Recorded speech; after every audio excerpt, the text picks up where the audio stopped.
Canada, 전 and 세계가 it comes 발칵 all the way through 뒤집어졌습니다. California. And there 러시아가 유럽이 그리고 심지어 미국조차 한 나라를 향해 손을 내밀었기 때문인데요. 극동개발 1150조 프로젝트, 유럽의 무기 쇼핑, 그리고 미국의 반도체 의존. 그 나라는 늘 강대국의 각축장이었죠. 몽골도 일본도 수많은 제국의 군대가 몰려왔지만 그들은 결코 사라지지 않았습니다. 수천 년을 버텨온 민족의 DNA, 굴복하지 않는 자존심, 필요할 땐 협상하고 끝내 위기 속에서도 살아남는 생존력. 강대국들은 끝내 그들을 과소평가했지만 이제 세상은 알게 되었습니다. 작은 나라라고 무시받던 그곳이 이제는 세계 패권의 열쇠가 되었고, 사실은 가장 거대한 존재였던 나라, 그 나라는 바로 대한민국입니다. 지금부터 그 놀라운 현장 속으로 들어가 보시죠. 미국에서 날아온 충격적인 이야기. 바로 시작합니다. 그리고 지금 어디에서 시청하고 계신지 댓글로 남겨주세요. 여러분의 이야기도 듣고 싶습니다. 그 전에 잠깐 1초 만에 누를 수 있는 좋아요 버튼을 꾹 눌러주시면 영상 제작에 큰 힘이 됩니다. 그럼 바로 사연 시작하겠습니다. 관세 25%의 주한미군 철수 위협까지, 이게 동맹국한테 할 짓입니까? 저는 충격받았어요. 트럼프 행정부가 한국을 압박하는 방식을 봤을 때 말입니다. 3,500억 달러 아니면 전부 철수하겠다는 최후 통첩. 안녕하세요. 프랭크 마커스입니다. 오랫동안 미군 전략사령부에서 일했고 지금은 국제안보 전문가로 활동하고 있어요. 그런데 이건 협상이 아니었습니다. 협박이었어요. 제 조국이 동맹을 이렇게 취급한다니 부끄러웠습니다. 워싱턴 DC의 그날 아침은 유난히 차가웠습니다. 백악관 브리핑룸에서 터져나온 발표는 전 세계를 경악시켰죠. 한국의 외환 보유고의 80%에 달하는 금액을 요구한다는 내용이었습니다. 저는 그 순간 제 귀를 의심했어요. 동맹국에게 이런 식으로 접근한다는 게 말이 됩니까? 더 충격적인 건 그 다음이었습니다. 거부하면 관세 폭탄을 때리고 주한미군을 철수하겠다는 협박까지 덧붙였죠. 트럼프 대통령의 발언 방식은 독특했습니다. 아니, 독특하다는 표현은 너무 점잖은 말이죠. 그의 태도는 냉정하면서도 계산적이었고 상대방의 약점을 정확히 겨냥하는 방식이었습니다. 마치 체스판 위에서 상대의 킹을 몰아넣듯 한국을 구석으로 몰아가고 있었어요. 일본과는 느슨한 양해각서 수준으로 합의해놓고 한국에만 당장 현금을 내놓으라고 압박하는 모습은 전략이라기보다 차별에 가까웠습니다. 펜타곤 내부 회의실 분위기는 묘했습니다. 제 동료들 중 일부는 이번 압박이 효과적일 거라며 고개를 끄덕였죠. 한국은 결국 굴복할 수밖에 없다는 분석이 지배적이었어요. 저 역시 그렇게 생각했습니다. 솔직히 말하면 저는 한국을 작은 동맹국 정도로만 여겼죠. 미국의 안보 우산 아래에서 보호받는 나라. 우리가 원하면 언제든 압박할 수 있는 대상, 그 정도로만 인식하고 있었습니다. 하지만 현실은 제 예상과 달랐습니다. 한국 정부는 서명하지 않았어요. 단 한 줄의 합의서에도 사인을 거부했습니다. 이건 예상 밖이었죠. 보통 이 정도 압박을 받으면 협상 테이블로 나와서 타협점을 찾으려 하는 게 일반적인데 한국은 아예 반응 자체를 하지 않았습니다. 침묵으로 맞서고 있었어요. 그 침묵이 제게는 더 무섭게 느껴졌습니다. 중국과 일본의 반응은 빨랐습니다. 베이징에서는 한국 경제가 곧 무너질 거라는 분석 보고서가 쏟아졌죠. 도쿄의 언론들도 한국의 몰락을 기정사실처럼 보도하기 시작했습니다. 아시아 전역에서 한국을 조롱하는 목소리가 터져나왔어요. 저는 그 광경을 보며 이상한 감정을 느꼈습니다. 승리감이 아니라 불편함이었죠. 제 조국이 동맹국을 이렇게 궁지로 몰아넣는 게 과연 옳은 일입니까? 현대자동차와 삼성전자 같은 한국 기업들이 입을 타격은 어마어마했습니다. 관세 25%가 실제로 부과되면 연간 수조 원의 손실이 예상됐죠. 미국 시장에서의 경쟁력은 순식간에 무너질 겁니다. 누가 봐도 한국은 선택의 여지가 없어 보였어요. 돈을 내든지 아니면 경제적 파탄을 감수하든지 둘 중 하나를 골라야 하는 상황이었습니다. 그런데 이상한 일이 벌어졌습니다. 한국은 여전히 움직이지 않았어요. 백악관의 압박이 강해질수록 한국의 침묵은 더 깊어졌습니다. 저는 그 모습을 보며 혼란스러웠죠. 도대체 무엇을 믿고 저렇게 버티는 겁니까? 미국의 압박을 정면으로 거부할 만한 카드가 있다는 건가요? 아니면 그냥 자포자기한 겁니까? 조지아주 공장에서 벌어진 사건은 상황을 더욱 악화시켰습니다. 한국 기업의 핵심 기술진 300여 명이 갑자기 구금됐죠. 공식적으로는 비자 문제라고 발표했지만 누가 봐도 압박 수단이었습니다. 세계 최고 수준의 엔지니어들을 범죄자처럼 취급하는 모습은 충격적이었어요. 저는 그 장면을 뉴스로 보면서 치욕스러웠습니다. 이게 정말 제 조국이 하는 짓입니까? 워싱턴의 분위기는 묘하게 변하기 시작했습니다. 처음에는 자신만만했던 행정부 관계자들의 표정에 균열이 생기기 시작했죠. 한국이 버티면 버틸수록 오히려 미국 내부에서 불안감이 커졌습니다. 동료들과의 회의에서 이상한 질문을 받기 시작했어요. 한국 없이 우리가 아시아 전략을 유지할 수 있겠냐는 질문이었습니다. 그때 처음으로 깨달았습니다. 압박을 가한 쪽이 실은 더 불안해하고 있다는 사실을요. 미국은 한국에게 돈을 요구했지만 정작 한국이 등을 돌리면 미국이 더 큰 손해를 본다는 걸 알고 있었습니다. 이건 협상이 아니었어요. 블러핑이었죠. 그런데 한국은 그 블러핑을 간파하고 있었습니다. 한국 국민들의 반응도 예상 밖이었습니다. 인터넷에 올라오는 댓글들을 보면 분노하면서도 단결하는 모습이 보였죠. 누군가는 차라리 관세를 맞고 자립하자고 외쳤고 또 다른 이는 이런 동맹이라면 필요 없다고 말했습니다. 저는 그 반응들을 보며 소름이 돋았어요. 이건 단순한 여론이 아니었습니다. 생존 본능이었죠. 제가 분석했던 한국이라는 나라는 이런 나라가 아니었습니다. 미국의 압박에 순응하고 적당히 타협하며 큰 갈등 없이 넘어가는 나라라고 생각했죠. 하지만 지금 보니 완전히 잘못 알고 있었습니다. 한국은 절대 쉽게 무릎 꿇지 않는 나라였어요. 5,000년 역사 동안 수없이 침략당하고 짓밟혔지만 끝내 살아남은 이유가 있었습니다. 펜타곤 내부 보고서가 하나 제 책상 위에 올라왔습니다. 한국의 전략적 가치를 재평가한 문서였죠. 거기에는 충격적인 내용들이 담겨 있었습니다. 미 해군이 한국 조선소 없이는 군함을 제대로 유지할 수 없다는 분석, 삼성과 하이닉스 없이는 첨단 무기 체계가 마비된다는 경고, 한국의 지정학적 위치 없이는 중국과 러시아를 동시에 견제할 수 없다는 결론, 그 보고서를 읽으며 경악했습니다. 동맹이라는 단어의 의미를 저는 그날 처음 의심하기 시작했습니다. 진짜 동맹이라면 이렇게 할 수 있습니까? 파트너를 궁지로 몰아넣고 협박하고 기술진을 구금하는 게 동맹의 모습입니까? 저는 미국인입니다. 제 조국을 사랑합니다. 하지만 이번만큼은 제 조국이 틀렸다고 생각했어요. 한국의 침묵은 계속됐습니다. 그 침묵 속에서 저는 이상한 확신을 느꼈죠. 이건 포기가 아니라 전략이었습니다. 한국은 알고 있었어요. 시간이 지날수록 불리해지는 쪽은 미국이라는 걸 말입니다. 압박은 미국이 가했지만 실제로 흔들리고 있는 건 미국이었습니다. 그날 밤 잠을 이룰 수 없었습니다. 제가 평생 믿어왔던 모든 것들이 흔들리고 있었죠. 미국이 세계 최강이고 우리가 원하는 대로 세계를 움직일 수 있다고 생각했는데 한국이라는 작은 나라 앞에서 우리가 오히려 무력해지고 있었습니다. 이게 현실이었어요. 동맹의 가면이 벗겨지고 그 아래 드러난 민낯은 추악했습니다. 미국의 압박이 절정에 달했을 때 저는 이상한 소문을 들었습니다. 러시아가 한국에 손을 내밀고 있다는 이야기였죠. 처음엔 그냥 루머라고 생각했어요. 러시아는 우크라이나 전쟁으로 국제사회에서 고립된 상태였고 경제 제재로 무너지기 직전이었는데 한국에 제안할 게 뭐가 있겠습니까? 하지만 제 책상 위에 올라온 정보 보고서는 루머가 아니었습니다. 350조 원 규모의 프로젝트였습니다. 극동 개발과 북극 항로 건설을 위한 초대형 사업이었죠. 저는 그 숫자를 보고 눈을 의심했어요.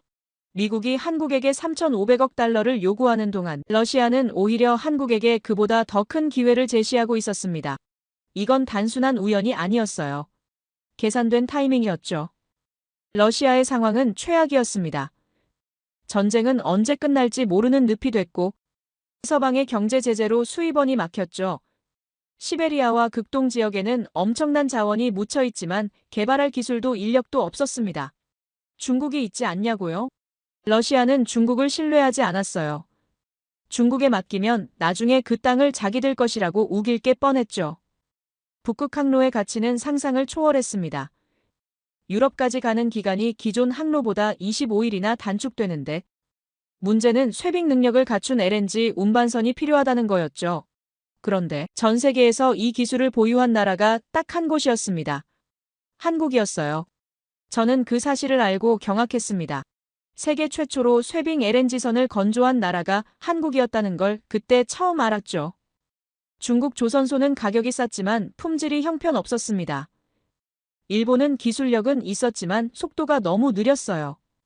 프로젝트 하나 완성하는데 몇 년씩 걸렸죠. 하지만 한국은 달랐습니다. 품질도 최고 수준이면서 속도까지 빨랐어요. 설계부터 건조, 시공까지 모든 걸 한 번에 해결할 수 있는 나라는 한국밖에 없었죠. 극동 개발의 핵심은 인프라 건설이었습니다. 사할린과 블라디보스토크 일대에는 가스전과 유전이 널려 있었지만 발전소도 도로도 항만도 아무것도 없었어요.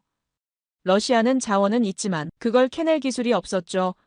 한국 기업들의 포트폴리오를 보고 놀랐습니다. 플랜트 건설부터 전력망 구축, 심지어 도시 설계까지 전부 가능한 나라였어요. 푸틴의 선택은 명확했습니다. 한국이 유일한 답이었죠. 저는 크렘린에서 나온 비공식 메시지를 읽으며 묘한 감정을 느꼈어요. 러시아는 한국을 파트너가 아니라 구원자처럼 대하고 있었습니다. 이건 단순한 비즈니스 제안이 아니었어요. 간절한 요청이었죠. 미국 정보기관이 입수한 자료에는 더 충격적인 내용이 있었습니다. 러시아 기술진들이 한국 엔지니어들을 선생님이라고 부른다는 거였어요. 한국 기업이 중동에서 진행한 플랜트 프로젝트를 러시아 전문가들이 교과서처럼 연구하고 있다는 보고도 있었죠. 저는 그 대목에서 할 말을 잃었습니다. 러시아가 한국 앞에서 학생처럼 고개를 숙이고 있다니요. 한국 인터넷에 올라온 댓글들은 흥미로웠습니다. 러시아는 의리 있는 나라라는 반응이 압도적이었어요. 과거 한국 방산 기술의 상당 부분이 러시아에서 왔다는 얘기도 나왔죠. 미국이 기술 이전을 거부할 때 러시아는 흔쾌히 협력했다는 기억들이 되살아나고 있었습니다. 한국이 미국만 보던 시대는 끝났다는 댓글도 수없이 올라왔어요. 혼란스러웠습니다. 미국이 한국을 압박하는 동안 러시아는 한국에게 기회를 주고 있었죠. 어느 쪽이 진짜 파트너입니까? 협박하는 동맹과 손 내미는 적국, 이 아이러니한 상황을 어떻게 설명해야 할까요? 답을 찾을 수 없었습니다. 러시아의 태도에는 계산이 깔려 있었습니다. 한국을 끌어들이면 서방의 제재를 우회할 수 있고 극동 개발로 경제를 살릴 수 있으며 무엇보다 중국을 견제할 수 있었죠. 한국이라는 카드는 러시아에게 생존의 열쇠였어요. 푸틴은 그걸 정확히 알고 있었습니다. 한국 조선업계의 반응은 조심스러웠습니다. 350조는 매력적이었지만 미국의 눈치를 봐야 했죠. 하지만 미국이 관세 폭탄과 철군 위협으로 한국을 압박하자 분위기가 바뀌었어요. 어차피 미국이 우리를 이렇게 대한다면 다른 선택지를 고려해야 하지 않겠냐는 목소리가 나오기 시작했습니다. 저는 한국 기업들의 기술 수준을 다시 조사했습니다. 놀라웠어요. 쇄빙선 기술은 기본이고 해상 풍력 발전, 수소 플랜트, 심지어 해저 터널 건설까지 가능했죠. 이런 기술들이 극동 개발에 그대로 적용될 수 있었습니다. 러시아가 한국을 찾은 이유가 명확했어요. 대체 불가능했던 겁니다. 미국 국무부는 긴장하기 시작했습니다. 한국이 러시아 제안을 받아들이면 아시아 전략 전체가 흔들릴 수 있었죠.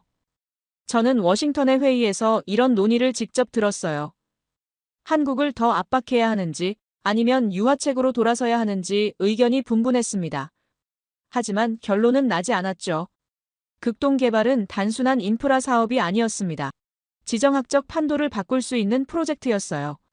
한국이 러시아와 손잡으면 유럽까지 이어지는 새로운 경제 벨트가 만들어집니다. 북한을 통과하는 철도가 깔리면 한반도는 대륙과 해양을 잇는 허브가 되죠. 미국 입장에서는 악몽이었습니다. 러시아의 제안에는 또 다른 의미가 숨어 있었습니다. 한국 기술이 없으면 러시아는 극동을 개발할 수 없고 북극 항로도 포기해야 했어요. 이건 러시아의 미래가 한국 손에 달렸다는 뜻이죠. 그 사실을 깨닫고 소름이 돋았습니다. 한국이 선택하느냐 마느냐에 따라 러시아의 운명이 갈린다니요. 한국 국민들의 반응은 흥미로웠습니다. 350조를 받는 게 아니라 벌 수 있다는 점에 주목했죠. 미국은 돈을 내라고 하고 러시아는 돈을 벌게 해준다는 대비가 명확했어요. 어느 쪽이 진짜 파트너인지 답은 뻔했습니다. 저는 그날 밤 러시아 관련 보고서를 다시 읽었습니다. 한국 없이는 극동도, 북극 항로도 불가능하다는 결론이 반복됐죠. 미국이 한국을 압박하는 동안 러시아는 한국의 가치를 정확히 알고 있었습니다. 누가 더 현명한 겁니까? 저는 답을 알고 있었지만 인정하고 싶지 않았어요. 제 조국이 한국을 대하는 방식이 틀렸다는 걸 받아들이기 힘들었죠. 브뤼셀에서 날아온 보고서는 충격적이었습니다. 유럽이 무기를 대량으로 구매하기 시작했다는 내용이었는데 놀라운 건 그들이 찾는 곳이 미국이 아니라 한국이라는 점이었어요. 저는 나토 본부에서 오랜 시간 일했던 사람입니다. 유럽의 안보 구조를 누구보다 잘 알고 있었죠. 그런데 지금 벌어지는 상황은 제 모든 지식을 무너뜨리고 있었습니다. 유럽은 오랫동안 평화를 유지하는 데 집중해왔습니다. 1차 대전과 2차 대전을 겪으며 전쟁의 참혹함을 뼈저리게 느꼈기 때문이었죠. 그래서 선택한 전략이 미국의 안보를 의존하고 자체 군대는 최소화하는 것이었어요. 러시아의 위협은 미군이 막아주고 자기들은 경제 발전에만 신경 쓰면 됐습니다. 이 구조는 수십 년간 완벽하게 작동했어요. 하지만 동유럽에서 벌어진 전쟁이 모든 걸 바꿔버렸습니다. 유럽 국가들은 공포에 떨기 시작했죠. 러시아가 정말로 침공할 수 있다는 현실을 목격했고 미국만 믿고 있을 수 없다는 위기감이 폭발했어요. 독일은 국방비를 2배로 늘렸고 폴란드는 군대를 재건하기 시작했습니다. 프랑스와 영국도 군비 확충에 나섰죠. 그런데 트럼프의 등장이 상황을 더욱 악화시켰습니다. 그는 나토 회원국들을 향해 국방비를 더 내라고 압박했어요. 미국이 왜 유럽을 지켜줘야 하냐는 식이었죠. 유럽 지도자들은 당황했습니다. 70년 넘게 유지되던 동맹의 기초가 흔들리고 있었는데 이건 단순한 협상이 아니었어요. 미국이 유럽을 버릴 수도 있다는 신호였습니다. 유럽의 선택지는 명확했습니다. 자체 군사력을 키워야 했어요. 문제는 무기를 어디서 구하느냐였죠. 당연히 미국산 무기가 1순위였습니다. F-355 전투기와 에이브럼스 전차는 검증된 무기였으니까요. 하지만 미국 방산업체들은 납기가 너무 길었어요. 주문하고 받는데 몇 년씩 걸렸습니다. 독일제 무기도 옵션이었습니다. 레오파르트 전차는 명품이었죠. 하지만 독일은 생산 속도가 느렸고 가격도 비쌌어요. 유럽 국가들은 급했습니다.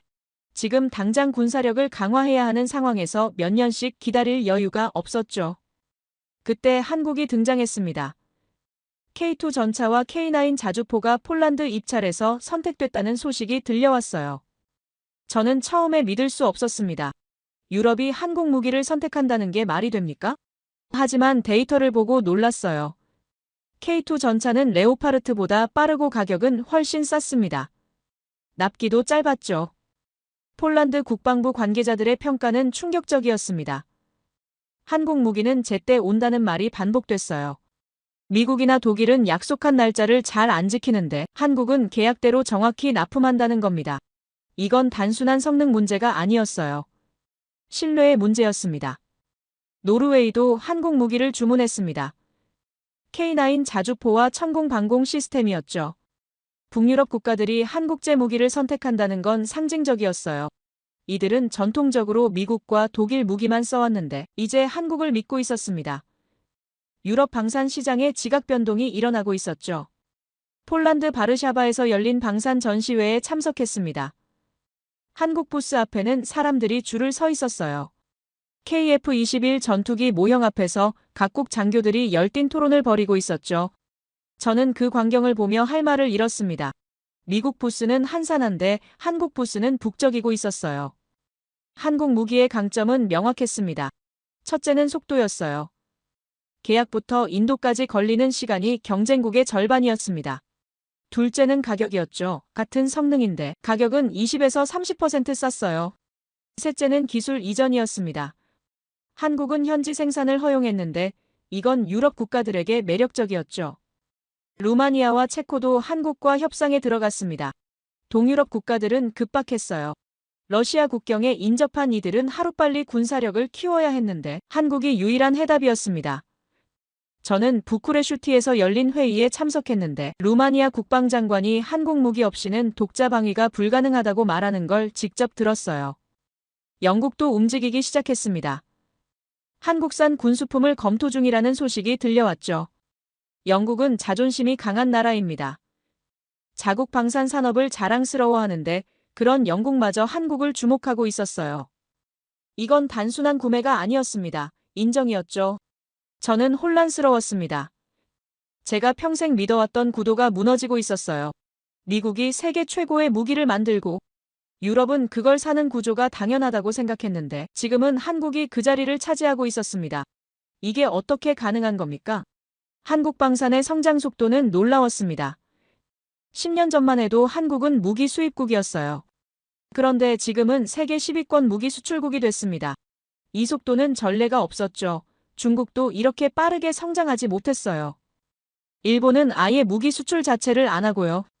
폴란드 장교 한 명이 제게 말했습니다. 한국 무기는 실전에서 검증됐다고 했어요. K9 자주포가 동유럽 전선에서 사용됐는데 성능이 기대 이상이었다는 겁니다. 정확도와 사거리 모두 완벽했다고 했죠. 저는 그 말을 듣고 소름이 돋았어요. 한국 무기가 유럽 전장에서 평화를 지키고 있다니요. 유럽 국가들의 한국 무기 구매는 단순한 거래가 아니었습니다. 전략적 파트너십이었어요. 한국은 무기만 파는 게 아니라 기술도 이전하고 유지보수도 지원했습니다. 심지어 현지에 공장을 짓는 것까지 고려하고 있었죠. 이런 패키지 딜은 미국도 하기 힘든 겁니다. 저는 브뤼셀 나토 본부에서 회의를 했습니다. 주제는 한국의 부상이었어요. 참석자들은 놀라움과 경계심이 섞인 표정이었죠. 한국이 유럽 안보에 이렇게 큰 역할을 하게 될 줄 누가 예상했겠습니까? 심지어 일부는 한국을 나토 파트너로 끌어들이자는 제안까지 나왔습니다. 한국 인터넷 댓글들은 흥미로웠습니다. 한국은 무기 팔고 반도체 팔고 평화 유지 영업을 하자는 반응이 많았어요. 자부심이 넘쳤죠. 과거 무기를 수입하던 나라가 이제는 유럽의 안보를 책임지고 있다는 사실에 국민들이 자랑스러워하고 있었습니다. 저는 깨달았습니다. 유럽의 무기 쇼핑은 단순히 군비 확충이 아니었어요. 세계 질서의 변화였습니다.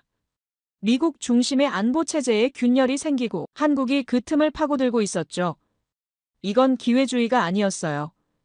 실력으로 쟁취한 위치였습니다. 한국 방산 기업들의 전략은 탁월했습니다. 고객이 원하는 걸 정확히 파악하고 맞춤형 솔루션을 제공했어요. 빠른 납기와 합리적 가격, 기술 이전까지 모든 걸 패키지로 제시했죠.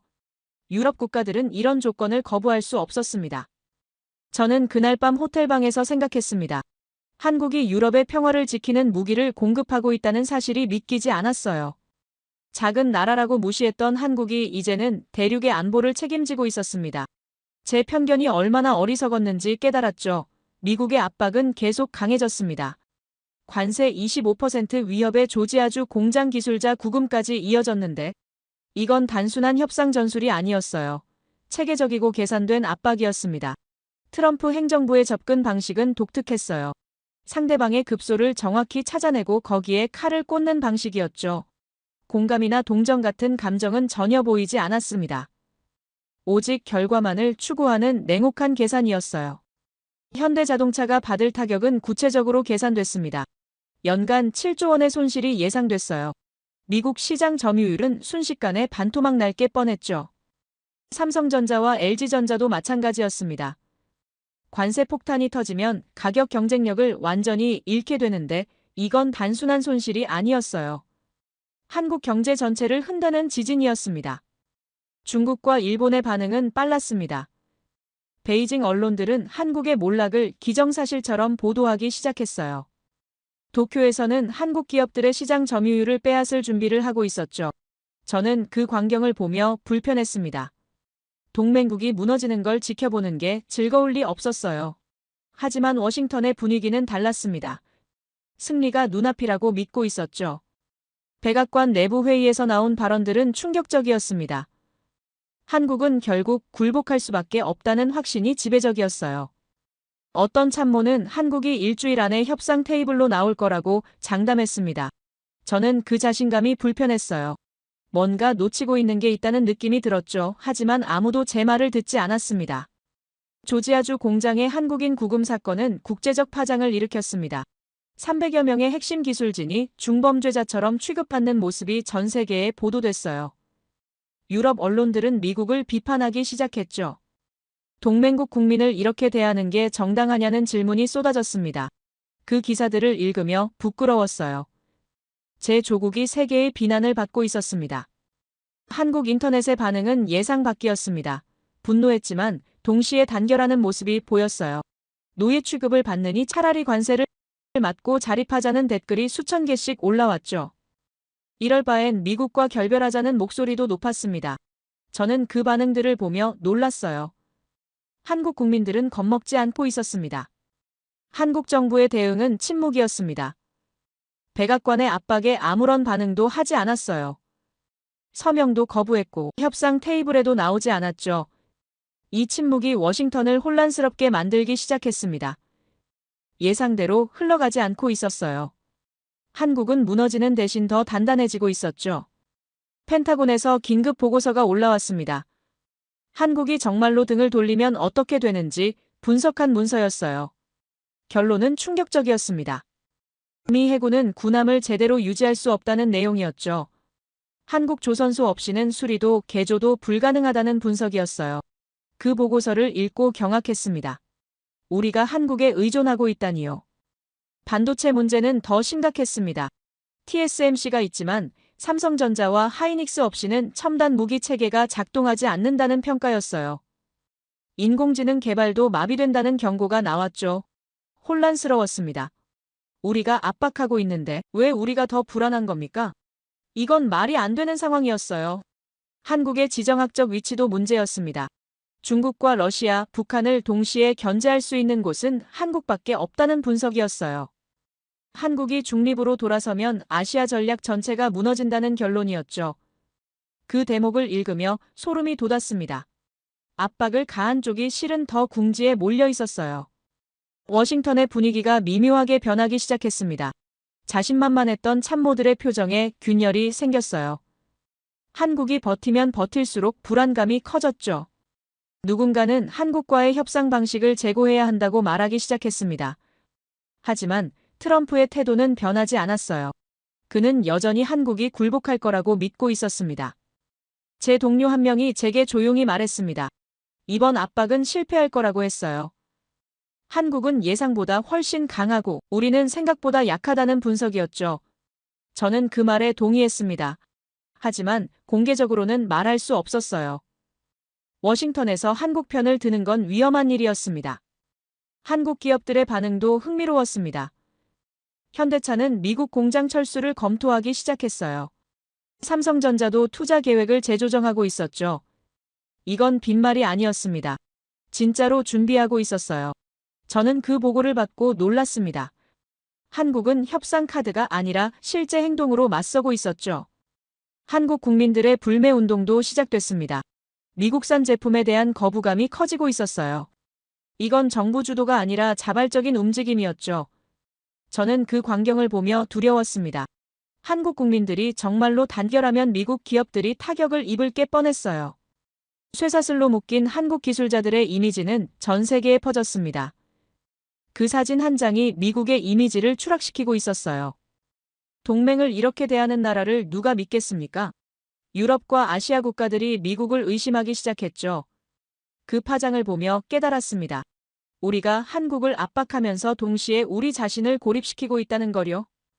미국 내부에서도 비판이 나오기 시작했습니다. 일부 의회 의원들이 한국에 대한 과도한 압박을 문제 삼기 시작했어요. 실리콘밸리 기업들도 우려를 표명했죠. 삼성과 하이닉스 없이는 반도체 공급망이 마비된다는 경고였습니다. 저는 그 반응들을 보며 확신했어요. 압박을 가한 쪽이 오히려 흔들리고 있다는 걸요. 한국의 침묵은 계속됐습니다. 그 침묵이 점점 더 무거워지고 있었어요. 저는 깨달았습니다. 이건 포기가 아니라 전략이라는 걸요. 한국은 알고 있었습니다. 시간이 지날수록 불리해지는 쪽은 미국이라는 걸 말입니다. 쇠사슬을 쥔 손이 미국이었지만 진짜 묶인 건 미국의 자존심이었어요. 저는 그날 밤 사무실에서 혼자 생각했습니다. 동맹을 위협한 건 우리였고 침묵으로 맞선 건 한국이었어요. 그런데 왜 우리가 더 불안한 겁니까? 답은 명확했습니다. 한국 없이는 우리도 버틸 수 없기 때문이었죠. 한국의 진짜 무기는 총이나 미사일이 아니었습니다. 제가 펜타곤 지하 회의실에서 받아든 기밀 보고서에는 충격적인 내용이 담겨 있었어요. 미국의 군사력이 한국의 세 가지 기술에 완전히 의존하고 있다는 분석이었죠. 반도체와 조선, 그리고 전력 인프라였습니다. 그 보고서를 읽으며 손이 떨렸어요. 우리가 한국을 압박하고 있는데 정작 우리가 한국 없이는 아무것도 할 수 없다는 사실이 드러나고 있었습니다. 반도체 문제는 가장 심각했습니다. 삼성전자와 하이닉스가 생산하는 디램과 낸드 플래시 없이는 현대 무기 체계가 작동하지 않았어요. 미국의 최신 전투기에도 한국산 반도체가 들어갑니다. 인공지능 무기 시스템은 말할 것도 없었죠. 저는 실리콘밸리 전문가들과 화상회의를 했는데 그들의 표정은 어두웠습니다. 한국 반도체 공급이 끊기면 미국 첨단 산업 전체가 마비된다는 경고였어요. TSMC가 있지 않냐고 반문할 수 있습니다. 하지만 현실은 달랐어요. 타이완 기업 하나로는 전 세계 수요를 감당할 수 없었죠. 더 큰 문제는 메모리 반도체였습니다. 이 분야에서 삼성과 하이닉스의 점유율은 70%가 넘었어요. 대체제가 없다는 뜻입니다. 저는 데이터를 보며 경악했죠. 우리가 압박하고 있는 나라가 실은 우리의 생명줄을 쥐고 있었어요. 인공지능 개발 경쟁에서 반도체는 핵심이었습니다. 중국과의 기술 패권 다툼에서 미국이 이기려면 안정적인 반도체 공급이 필수였어요. 그런데 그 공급처가 우리가 지금 협박하고 있는 한국이었죠. 이건 모순이었습니다. 한쪽에서는 돈을 뜯어내려 하고 다른 쪽에서는 기술 지원을 간청하고 있었어요. 조선 산업은 더욱 충격적이었습니다. 미 해군이 한국 조선소에 의존하고 있다는 사실을 저는 몰랐어요. 군함 건조는 물론이고 수리와 개조까지 한국 기술이 필요했습니다. 미국 조선소들은 이미 경쟁력을 잃은 지 오래였죠. 가격도 비싸고 기간도 오래 걸렸어요. 반면 한국 조선소는 빠르고 정확했습니다. 한국의 조선 기술은 세계 최고 수준이었습니다. LNG 운반선은 물론이고 군함과 잠수함까지 건조할 수 있었어요. 특히 쇄빙선 기술은 독보적이었죠. 북극 항로가 열리면서 이 기술의 가치는 천문학적으로 올라갔습니다. 저는 해군 제독 한 명과 비공식 대화를 나눴는데 그의 말이 충격적이었어요. 한국 조선소가 문을 닫으면 미 해군 함대 유지가 불가능하다는 고백이었습니다. 미국 조선소의 현실은 참담했습니다. 수십 년간 투자를 게을리한 결과였어요. 숙련 인력도 부족하고 설비도 노후화됐죠. 군함 한 척 건조하는데 한국의 2배 시간이 걸렸습니다. 가격도 터무니없이 비쌌어요. 저는 그 비교 자료를 보며 한숨이 나왔습니다. 우리가 자랑하던 해군력이 실은 한국 기술 위에 세워진 거였어요. 전력 인프라는 눈에 보이지 않지만 가장 중요한 무기였습니다. 안정적인 전력 공급 없이는 반도체 공장도 데이터 센터도 작동하지 않아요. 한국은 이 분야에서 독보적이었죠. 전력망 안정성과 효율성에서 세계 최고 수준이었습니다. 정전이 거의 발생하지 않는 나라였어요. 저는 에너지 전문가들의 보고서를 읽었습니다. 한국의 전력 인프라 기술은 수출 가능한 수준이라는 내용이었어요. 중동과 동남아시아 국가들이 한국 기업의 전력망 구축을 맡기고 있었죠. 이건 단순한 건설이 아니었습니다. 국가의 혈관을 만드는 일이었어요. 한국은 그걸 완벽하게 해냈습니다. 반도체 공장은 엄청난 전력을 소비합니다. 안정적인 전력 공급이 안 되면 생산 자체가 불가능해요. 한국은 이 문제를 해결한 몇 안 되는 나라였죠. 삼성과 하이닉스가 세계 최고 반도체를 만들 수 있는 이유 중 하나가 바로 한국의 전력 인프라였습니다. 저는 이 연결고리를 보며 감탄했어요. 모든 게 맞물려 돌아가고 있었습니다. 미국은 이 세 가지 기술 중 어느 하나도 한국 수준으로 갖추지 못했습니다. 반도체는 설계만 하고 생산은 외주를 줘야 했어요. 조선은 이미 산업 자체가 무너졌죠. 전력 인프라는 낙후돼서 정전이 자주 발생했습니다. 저는 비교 자료를 보며 부끄러웠어요.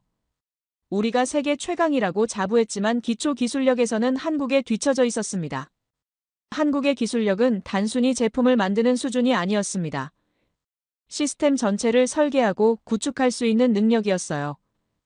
플랜트 하나를 짓더라도 설계부터 시공, 운영까지 전부 맡을 수 있었죠.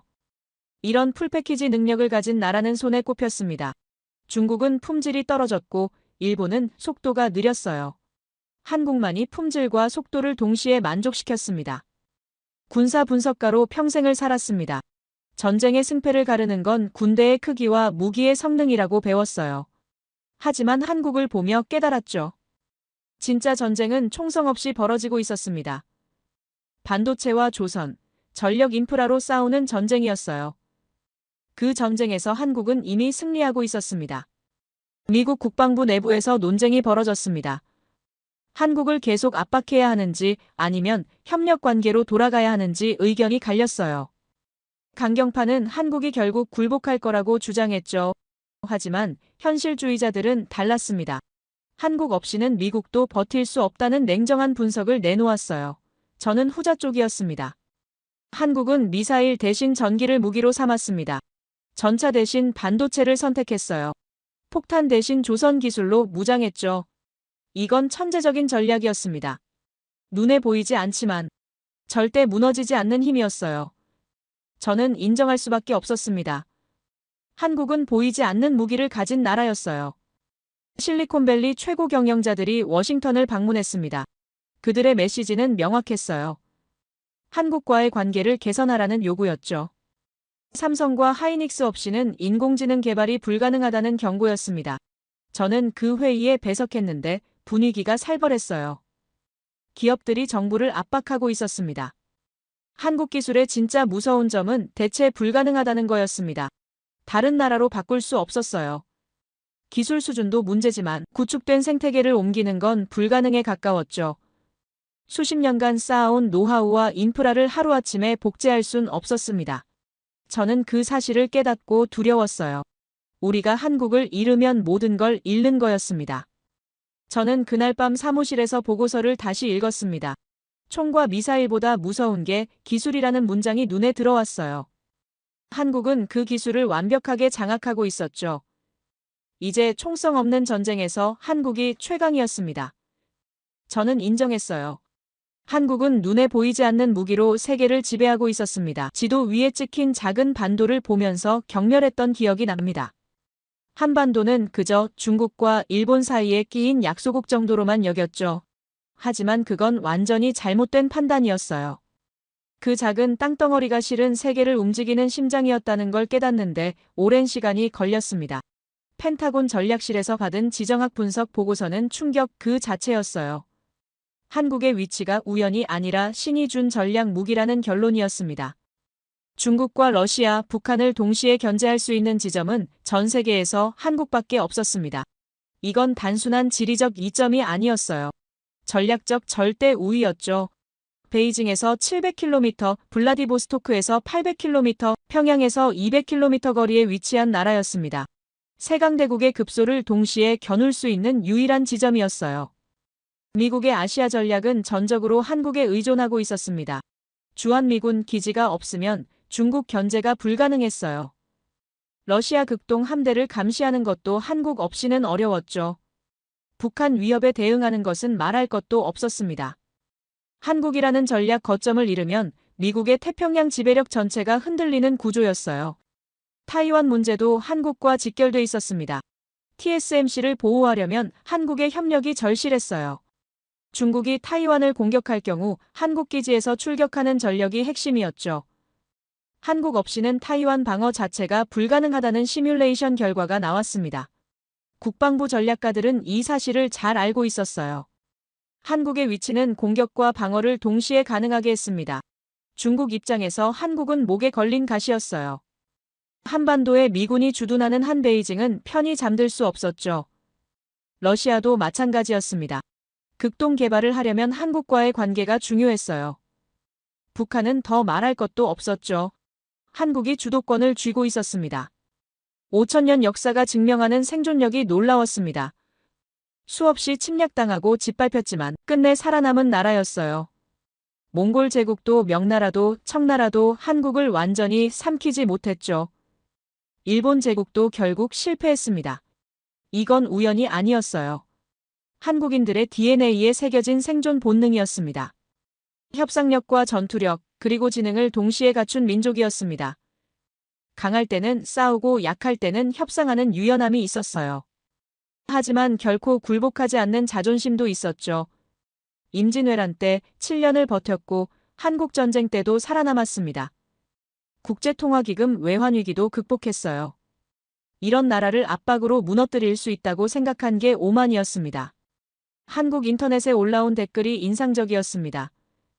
강대국 사이에 낀 나라가 아니라 강대국을 통제하는 알박기라는 표현이었어요. 정확한 분석이었죠.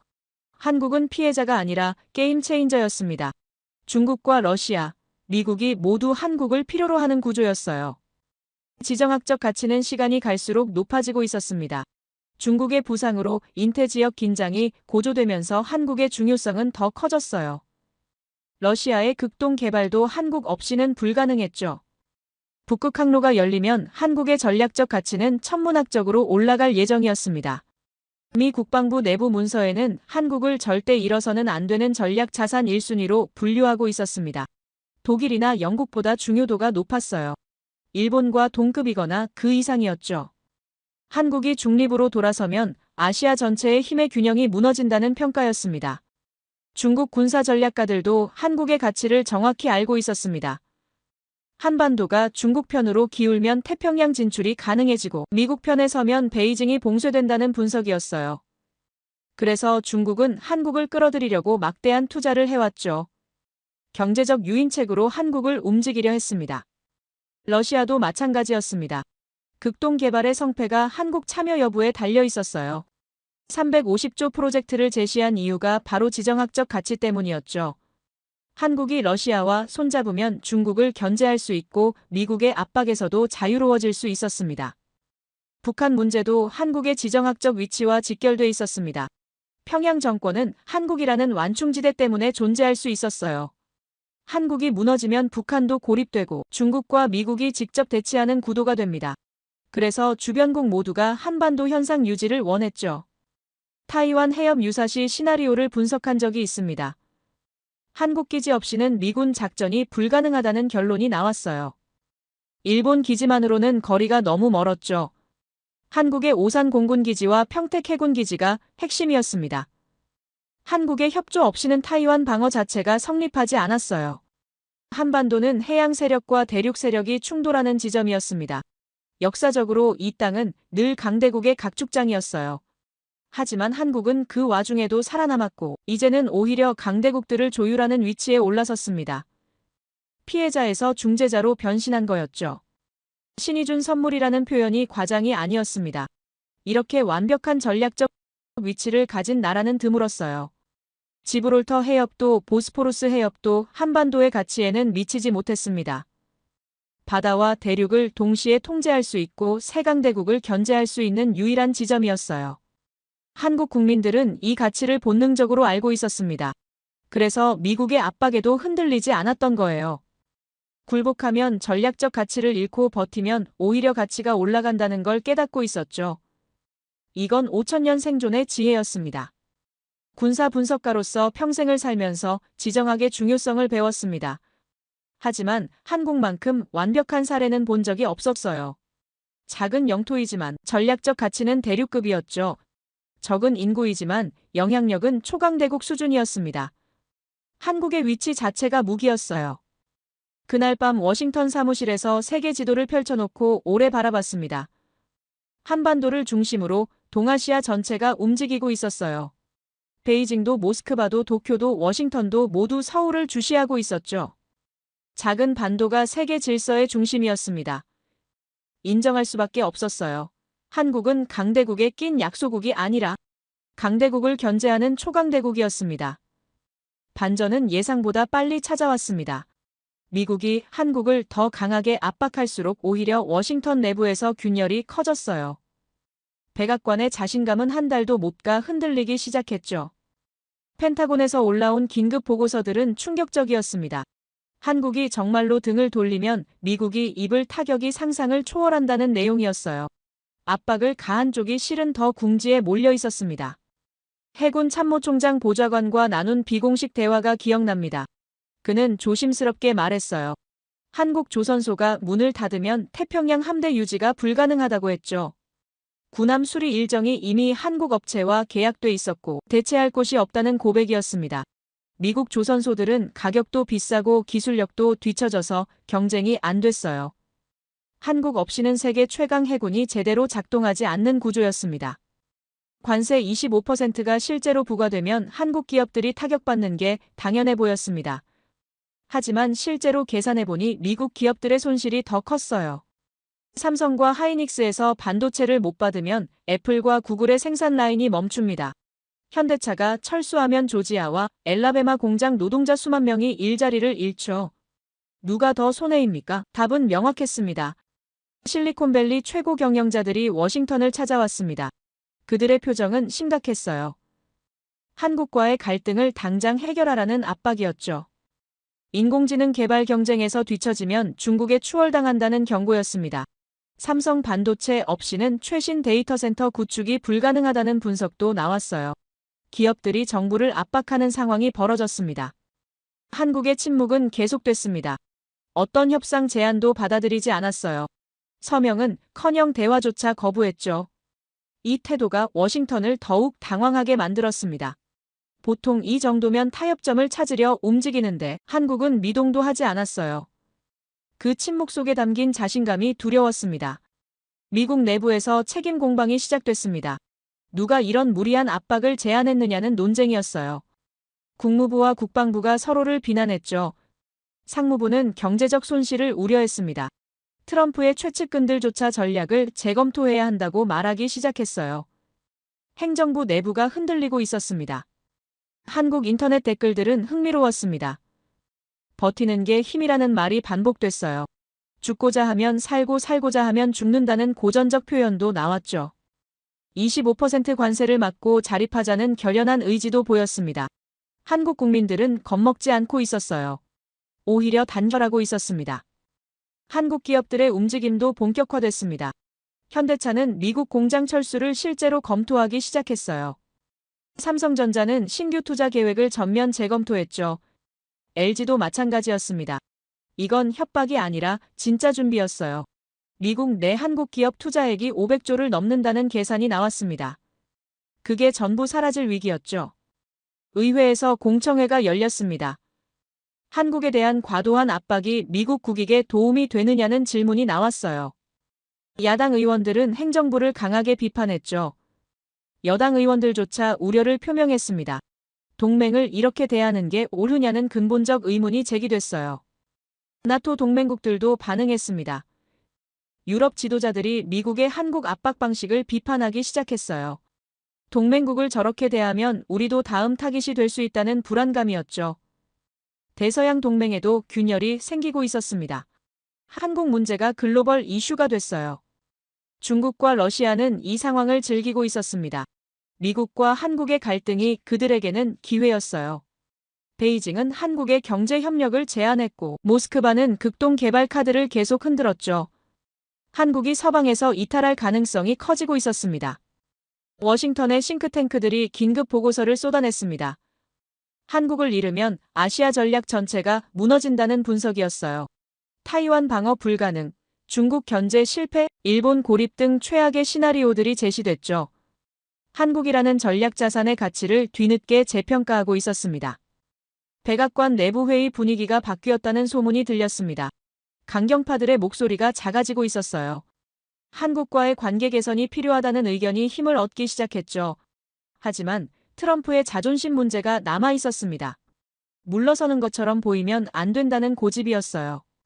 미국 언론들도 입장을 바꾸기 시작했습니다. 초반에는 한국이 때를 쓴다는 식으로 보도했는데 이제는 미국의 전략 실패를 지적하고 있었어요. 뉴욕타임스는 동맹을 잃는 법이라는 제목의 사설을 실었죠. 워싱턴 포스트는 한국의 전략적 가치를 재조명하는 특집을 냈습니다. 군사 전문가로서 평생을 살면서 많은 분쟁을 봤습니다. 하지만 이런 경우는 처음이었어요. 압박을 가한 쪽이 오히려 무너지고 있었죠. 한국은 한 발짝도 물러서지 않았고 미국은 점점 더 궁지에 몰리고 있었습니다. 힘의 논리가 통하지 않는 상황이었어요. 동맹이라는 단어의 의미를 다시 생각하게 됐습니다. 진짜 동맹은 힘으로 억누르는 게 아니라 신뢰로 유지되는 거였어요. 미국은 그 기본을 잊고 있었죠. 한국을 하위 파트너로 보는 오만함이 이 사태를 초래했습니다. 동등한 파트너로 대했어야 했어요. 결론은 명확해지고 있었습니다. 한국 없이는 미국도 버틸 수 없다는 사실이었어요. 반도체와 조선, 지정학적 가치까지 모든 면에서 한국은 대체 불가능했습니다. 압박은 미국이 가했지만 실제로 흔들린 건 미국이었죠. 미국인으로서 인정하기 힘들었지만 사실이었습니다. 세계가 움직이는 방향이 명확해졌습니다. 모든 시선이 한국을 향하고 있었어요. 러시아 크렘린에서는 극동 개발, 청사진을 펼쳐놓고 한국 기업 이름을 하나하나 호명하고 있었습니다. 브뤼셀 나토 본부에서는 한국 무기 없이는 유럽 방위가 불가능하다는 보고서가 회람되고 있었어요. 워싱턴 펜타곤에서는 한국 기술 의존도를 줄일 방법을 찾다가 결국 불가능하다는 결론에 도달했습니다.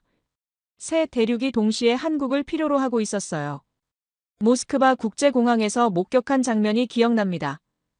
러시아 에너지 장관이 한국 건설사 대표단을 맞이하는 모습이었는데 그 태도가 놀라웠어요. 동등한 파트너가 아니라 상급자를 대하는 것처럼 보였습니다.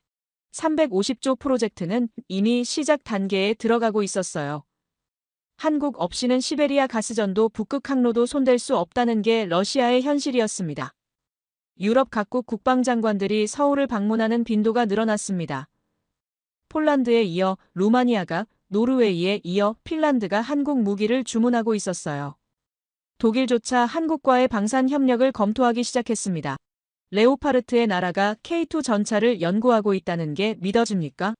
유럽의 안보 지도가 한국을 중심으로 다시 그려지고 있었어요. 미국 국방부 복도에서 동료들과 마주칠 때마다 느끼는 분위기가 달라졌습니다. 한국에 대한 태도가 바뀌고 있었어요. 압박 대상에서 필수 파트너로, 하위 동맹에서 전략적 핵심으로 인식이 전환되고 있었습니다. 누군가는 조용히 말했어요. 우리가 한국을 잃으면 중국이 이긴다고 했습니다. 세계경제포럼에서 발표된 보고서는 충격적이었습니다. 한국의 기술 생태계가 없으면 글로벌 공급망이 붕괴된다는 분석이었어요.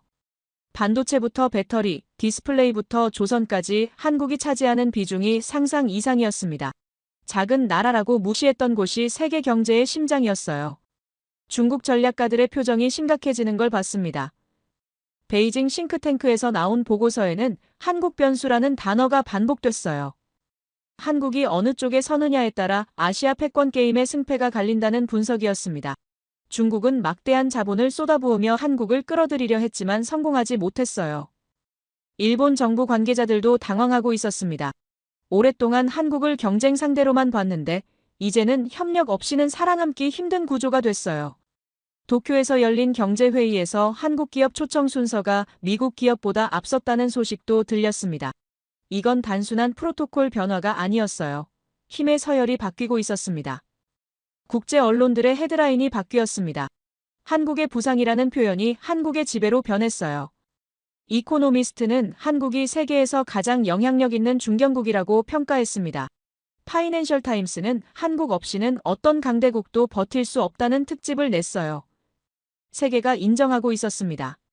미국 의회 청문회에서 증언했던 날이 기억납니다. 한국의 전략적 가치에 대해 설명하는 자리였는데 의원들의 눈빛이 진지했어요. 여야를 막론하고 한국을 잃어서는 안 된다는데 동의했습니다. 누군가는 질문했어요. 한국이 정말 그렇게 중요합니까? 대답은 간단했습니다. 한국은 대체 불가능합니다. 워싱턴 싱크탱크들이 앞다퉈 한국 연구를 시작했습니다. 어떻게 이렇게 짧은 시간에 필수 국가가 됐는지 분석하고 있었어요. 기술력과 전략적 위치, 국민성과 역사까지 모든 요소를 파고들었습니다. 결론은 놀라웠어요. 한국의 성공은 우연이 아니라 필연이었다는 분석이었습니다. 실리콘밸리 투자자들이 서울행 비행기를 타고 있었습니다. 한국 스타트업에 투자하고 한국 기업과 파트너십을 맺으려는 움직임이었어요. 누군가는 말했습니다. 미래 기술은 한국에 있다고 했습니다. 인공지능도 배터리도 바이오도 한국이 선도하고 있다는 평가였어요. 유엔 안전보장이사회에서 한국의 목소리가 커졌습니다.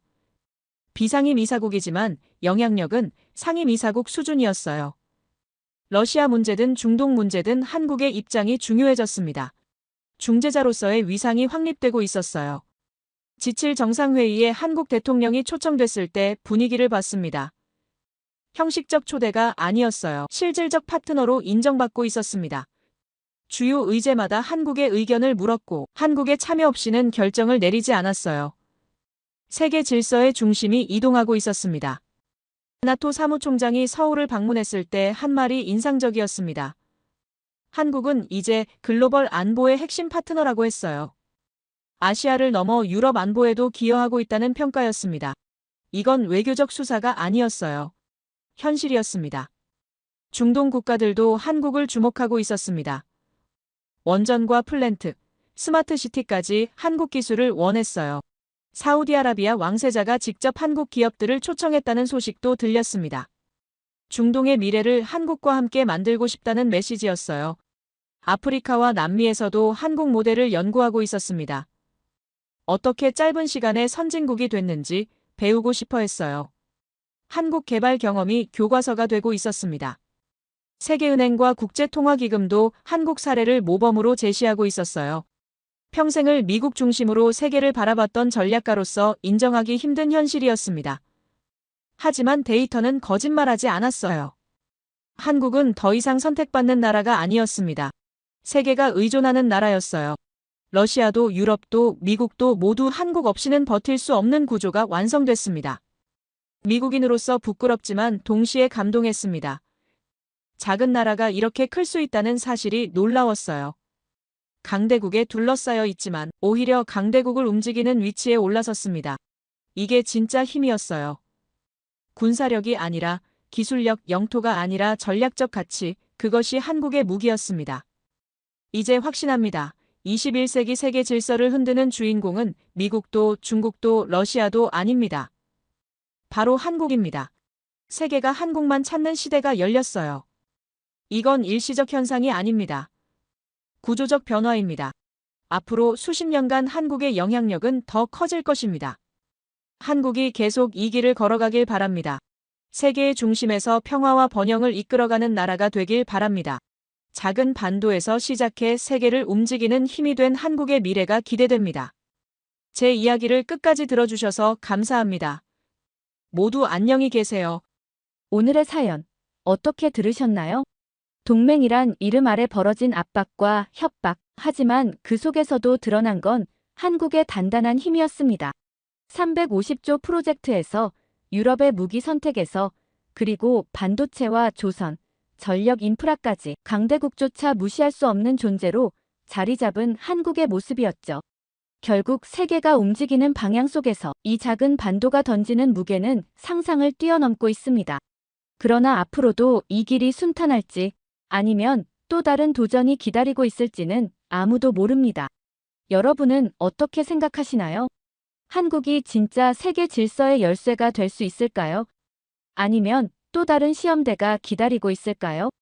여러분의 생각을 아래 댓글에 남겨주세요.